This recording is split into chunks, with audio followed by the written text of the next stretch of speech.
Bapak, Ibu, Saudara-saudari kelompok Dukin Altum yang Yesus kasihi.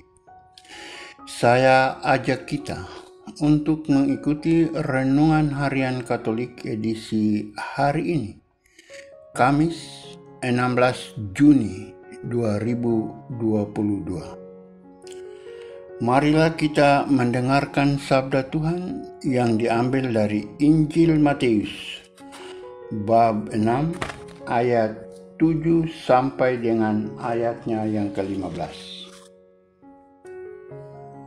Terpujilah Kristus. Berdoalah kalian demikian. Inilah Injil suci menurut Matius.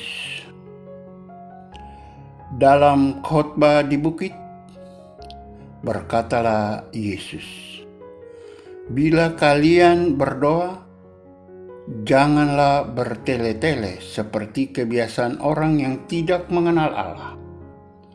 Mereka menyangka doanya akan dikabulkan karena banyaknya kata-kata. Jadi janganlah kalian seperti mereka, karena Bapamu tahu apa yang kalian perlukan sebelum kalian minta kepadanya.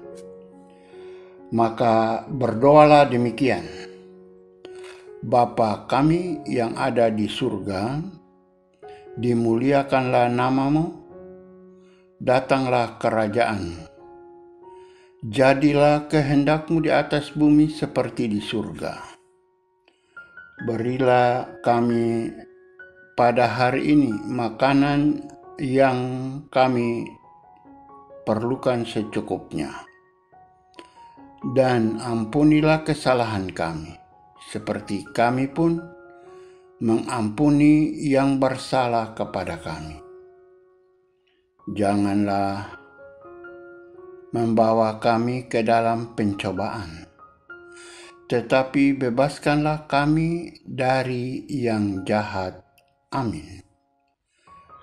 Karena jikalau kalian mengampuni kesalahan orang, Bapamu yang di surga akan mengampuni kalian juga. Tetapi jikalau kalian tidak mengampuni orang, Bapamu pun tidak akan mengampuni kesalahanmu." Sampai sejauh ini kabar gembira dari dalam kitab suci pada kesempatan ini. Terpujilah Kristus. Bapak, Ibu, Saudara-saudari kelompok Dukin Altum yang Yesus kasihi. Adapun judul renungan kita pada saat ini adalah berdoa dengan hati. Pernahkah kita berdoa dengan hati dan bukan dengan mulut? Berdoa dengan mulut tentulah baik adanya. Tetapi apalah artinya berdoa dengan mulut, tetapi hati kita tidak ikut berdoa? Apalah artinya kita memanjatkan doa-doa permohonan kita pada Tuhan, tetapi hati kita tidak mencintai Tuhan? Apalah artinya kita mengharapkan tuntutan dan pemeliharaan Tuhan, tetapi hidup kita jauh dari kehendak Tuhan sendiri, malah bertentangan kadang-kadang dengan perintahnya? Mengapa orang harus memaksa Allah untuk melakukan sesuatu baginya, sementara ia tidak melakukan sesuatu untuk Tuhan? Atau memaksa Allah untuk memberikan berkat, sementara seseorang tidak pantas untuk menerima berkat Tuhan itu? Sebenarnya perlulah dipupuk kepantasan diri kita dalam berdoa lewat kesungguhan hati dan kecintaan yang besar pada Tuhan dalam hati kita, dan bukan dalam bibir kita semata. Yesus berkata dalam Injilnya, dalam doamu itu, janganlah kamu bertele-tele seperti kebiasaan orang yang tidak mengenal Allah. Mereka menyangka bahwa karena banyaknya kata-kata doanya, maka doanya akan dikabulkan. Jadi, janganlah kamu seperti mereka, karena Bapamu mengetahui apa yang kamu perlukan sebelum kamu meminta kepadanya.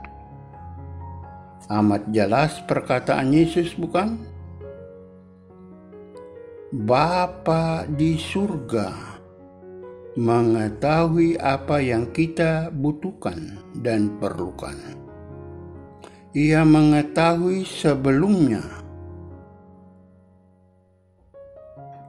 Doa yang akan kita panjatkan.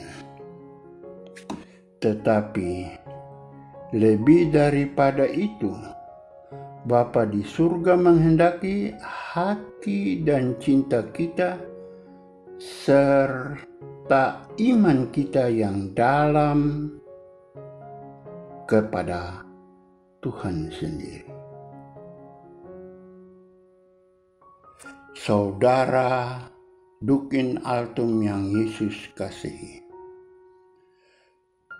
berapa banyak doa-doa yang telah kita sampaikan kepada Allah, atau berapa kali kita telah mendoakan doa Bapa kami dalam kehidupan kita. Sudah cukup banyak, bukan? Namun yang menjadi pertanyaan bagi kita adalah, apakah doa-doa yang kita sampaikan itu kita hayati dan berasal dari kedalaman hati kita, atau hanya sekedar berisi beban, keluhan, masalah, dan harapan-harapan kita yang belum terwujud.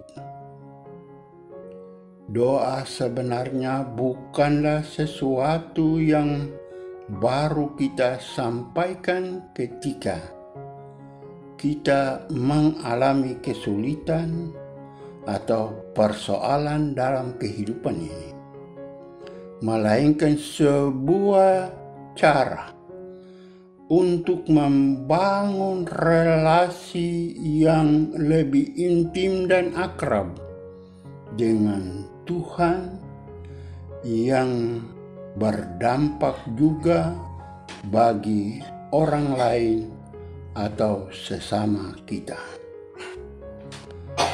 Marilah kita belajar dari Yesus cara berdoa yang benar. Semoga warisan doa Bapa kami yang ditinggalkan Yesus bagi kita membawa berkat bagi kita dan bagi mereka yang ada di sekitar kita. Saudara, marilah kita kembangkan kedekatan kita, cinta dan iman kita kepada Tuhan, serta hidup seturut firman-Nya. Atas cara itulah kita menguduskan nama-Nya, dan atas cara itu pula lah kerajaan-Nya akan datang di muka bumi ini dalam segala kebaikan dan kasih. Barulah kita bisa pantas untuk meminta rezeki atau berkat yang kita butuhkan. Hanya atas cara demikianlah kita layak untuk memanjatkan doa kepada Tuhan dan pantas untuk menerima berkat demi berkat dari Tuhan. Berdoa dengan mulut tentu baik, tetapi apakah itu disertai dengan hati, dengan cinta, dan dengan iman yang tulus kepada Tuhan? Semoga terjadi demikian dalam keseharian hidup kita. Amin.